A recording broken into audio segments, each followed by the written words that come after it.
Hello everyone, Nita's कुकबुकमध्ये तुमचं सगळ्यांचं पुन्हा एकदा स्वागत आहे. आज मी मटन दम बिर्याणी आणि मटनचा रस्सा बनवत आहे. त्यासाठी मी 1.5 किलो मटन घेतलं आहे. त्याला मी हाफ असं 2 पोर्शनमध्ये डिवाईड केलेलं आहे.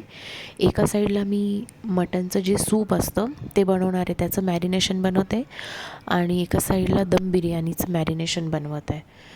तर सर्वप्रथम मी अद्रक लसूणची पेस्ट ॲड केलेली आहे दोन्ही मॅरिनेशनमध्ये. त्यासोबतच हिरवी मिरची, कोथिंबीर आणि लसूण याची पेस्ट ॲड केलेली आहे 1-1 चमचा. धणे पावडर ॲड केलेली आहे 1-1 चमचा आणि हळद ॲड करत आहे. तर जे अळणी सूप असतं आपलं, ते पण जर तुम्ही मटण व्यवस्थित वॉश करून घेतलं आणि त्या मटणाला जर ते सगळे मसाले मॅरिनेट करून ठेवले अर्धा तास ना, तर टेस्टमध्ये फरक पडतो. तुम्ही एकदा करून बघा. त्यानंतर बिर्याणीचं जे मॅरिनेशन आहे त्याच्यामध्ये मी ॲडिशनल लाल तिखट पावडर टाकलेलं आहे आणि खडे मसाले टाकलेले आहेत. त्याच्यामध्ये मी 1 जावित्री घेतलेली आहे, 2 मसाला वेलची घेतलेल्या आहेत, दगडफूल घेतलेलं आहे, तेजपत्ता घेतलेले आहेत 2, 4 ग्रीन वेलची, 4 लवंगा आणि 4 ब्लॅक पेपर घेतलेले आहेत.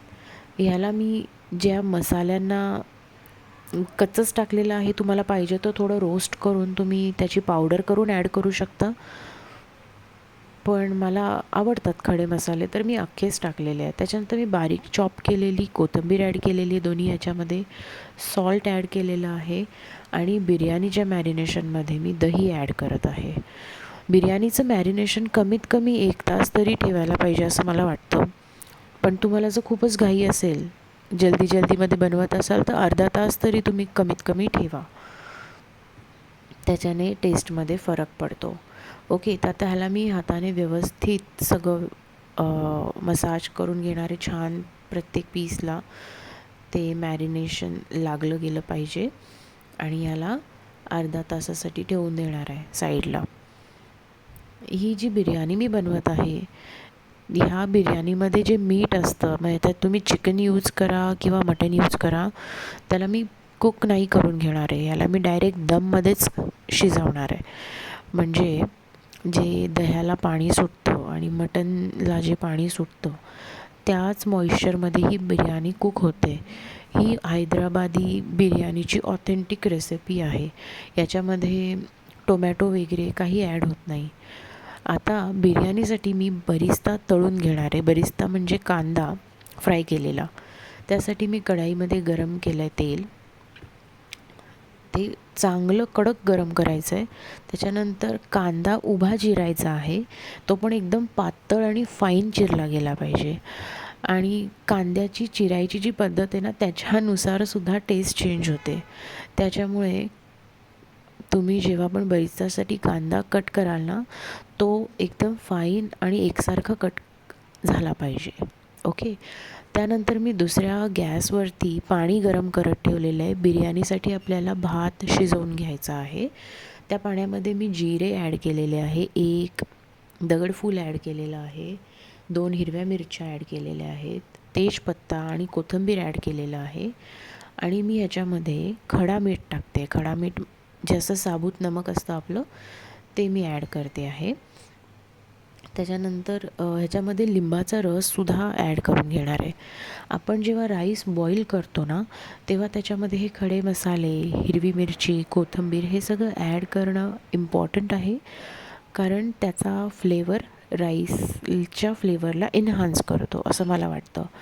तुम्ही नुसतं पाण्यामध्ये बॉईल करून पण घेऊ शकता, पण मसाले ॲड करून तुम्ही एकदा करून बघा. त्यानंतर मी सूपसाठी कुकर गॅसवर ठेवलेला आहे. त्याच्यामध्ये मी तेल ॲड केलेलं आहे. तेलामध्ये मी अर्धा चिरलेला कांदा आणि थोडीशी बारीक चिरलेली कोथिंबीर टाकलेली आहे. कांदा आपल्याला गोल्डन ब्राऊन करून घ्यायचा आहे, फ्राय करून. 2 ते 3 मिनटामध्ये लगेच कांदा छान होऊन जातो. त्यानंतर जे मटण मॅरिनेट करत ठेवलं होतं, त्याला ऑलमोस्ट अर्धा तास झाला आहे आता, ते मटण मी कुकरमध्ये ॲड करते आहे. यामध्ये मी मीठ, धणे पावडर, हळद, अद्रक लसूणची पेस्ट सगळंच लावून ठेवलेलं होतं, त्यामुळे वरतून आता एक्स्ट्रा काही ॲड नाही करायचं आहे.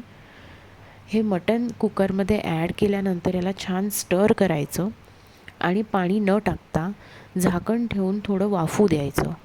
आणि मटणाला थोडंसं वाफवून घेतल्यावरती थोडं पाणी सुटतं, ते पाणी सुटू द्यायचं, छान चांगलं रोस्ट करून घ्यायचं, लगेच पाणी नाही टाकायचं. आता ह्याला मी वरती झाकण ठेवून थोडंसं वाफवून घेतलेलं. त्यानंतर ह्याच्यामध्ये मी टोमॅटो टाकायचं विसरले होते, तर मी टोमॅटो टाकते. एक टोमॅटो पूर्ण अख्खा मी याच्यामध्ये चिरून टाकणार आहे. तर तो आता फाईनच चॉप झाला पाहिजे वगैरे असं काही नाही आहे, कारण कुकरमध्ये एनिवेज तो गाळ होऊन जातो. आपण शिट्ट्या घेणार आहोत त्याला 3 ते 4, त्याच्यामध्ये तो कुक होऊन जातो. तर आता मी बघा तसं झाकून ठेवलं होतं कुकरला झाकणाने. मटणाला छान वाफ आलेली आहे आणि मी गरम पाणी त्याच्यात ॲड केलेलं आहे. थोडंसं स्टर करून आता मी कुकरचं झाकण लावून त्याला 3 ते 4 शिट्ट्यांमध्ये कुक करून घेणार आहे. आता हे डिपेंड करतं मटणाच्या क्वालिटीवरती. कधीकधी मटण 3 शिट्ट्यांमध्ये पण शिजतं, कधीकधी 4 शिट्ट्यांमध्ये पण नाही शिजत. तर आपापल्या अंदाजानुसार तुम्ही मटण व्यवस्थित शिजवून घ्या. त्यानंतर आपण कांदा जो तळत होतो बरिस्तासाठी, ते जे तेल आहे ते तेल मी 2 ते 3 चमचे आपल्या राईसच्या पाण्यामध्ये ॲड करून घेत आहे. आणि बरिस्ता पण आपला छान रेडी झालेला आहे. मला खूप जास्त असा रेड झालेला नाही आवडत कांदा. थोडासा पिंकिश गोल्डन झाल्यानंतर मी त्याला टिश्यू पेपरवरती काढून घेतलेलं आहे, म्हणजे तेल सगळं एक्स्ट्राचं निघून जातं. हे जे कांदा तळलेलं तेल असतं ना, याच्यामध्ये खूप फ्लेवर असतो. तर हे तेल मी माझ्या मॅरिनेशनमध्ये सुद्धा ॲड करणार आहे. मी 2 ते 3 पळ्या तेल मॅरिनेशनमध्ये हे कांद्याचं ॲड करून घेतलेलं आहे. तुम्ही जर नोटीस केलं असेल तर मी मॅरिनेशनमध्ये तेल वगैरे काहीच टाकलं नव्हतं. हे जे कांदा फ्राय केलेलं तेल आहे ना, तेवढंच फक्त तेल या बिर्याणीमध्ये पडत आहे. त्याच्यानंतर पाणी छान उकळलेलं आहे राईसचं, तर मी त्यामध्ये वॉश करून घेतलेला राईस ॲड केलेला आहे. हा जो राईस मी घेतला आहे ना, ह्याला मी वॉश करून पाण्यामध्ये भिजत ठेवलं होतं अर्धा तास. ओके. आणि मी बासमती राईस नाही घेतलेला आहे, तुकडा बासमती घेतलेला आहे. तुम्हाला हवं तर तुम्ही बासमती लाँग ग्रेनवाला पण यूज करू शकता, पण मला तो टेस्ट वाईज एवढा आवडत नाही, त्याच्यामुळे मी बारीक ग्रेनवाला घेतला आहे. तर माझ्या मटनच्या मॅरिनेशनमध्ये लिंबू टाकायचं राहिलं होतं, तर मी लिंबू ॲड करून घेत आहे. आणि हा जो बरिस्ता आपण तयार केलेला आहे त्याचं तेल आता सगळं टिश्यू पेपरमध्ये ॲब्झॉर्ब झालेलं आहे. तर मी तो बरिस्ता आता मटनच्या मॅरिनेशनमध्ये मिक्स करणार आहे. आणि ज्या टोपामध्ये आपल्याला बिर्याणीला दम द्यायचा आहे, त्या टोपामध्ये हे सगळं मटण ट्रान्सफर करून घेणार आहे. तर पहिले पीस मी सगळे व्यवस्थित ॲडजस्ट करून घेते टोपामध्ये, आणि जो मसाला आहे तो नंतर वरतून मी ॲड करणार आहे. यामध्ये आपण ॲडिशनल पाणी वगैरे असं काहीच नाही टाकणार आहे. आता जसं आपण ह्याला दम करायला ठेवू ना, या दह्याला पाणी सुटेल, मटणाला पण पाणी सुटेल, आणि त्या मॉइश्चरमध्येच हे मटण छान कुक होईल. याला एक टाईम फ्रेम आहे दम देण्यासाठी. आता इकडे मी जे मटण आणते तर ते शिजायला 1 तास तरी लागतो. मग सुरुवातीचे 5 मिनटं मी गॅस मोठा ठेवते, त्यानंतर बारीक गॅसवरती 55 मिनिट्स मी ठेवते, म्हणजे ते व्यवस्थित कुक होतं. आता हे जे मटनचं मॅरिनेशन आहे त्याच्यामध्ये मी ग्रीन वेलचीची पावडर स्प्रिंकल करत आहे वरतून, मिक्स नाही करत आहे, फक्त वरतून असं स्प्रेड करत आहे. म्हणजे जेव्हा आपण बिर्याणी ओपन करतो, जेव्हा दम काढतो, तेव्हा त्या ग्रीन वेलचीचा अरोमा येतो खूप छान.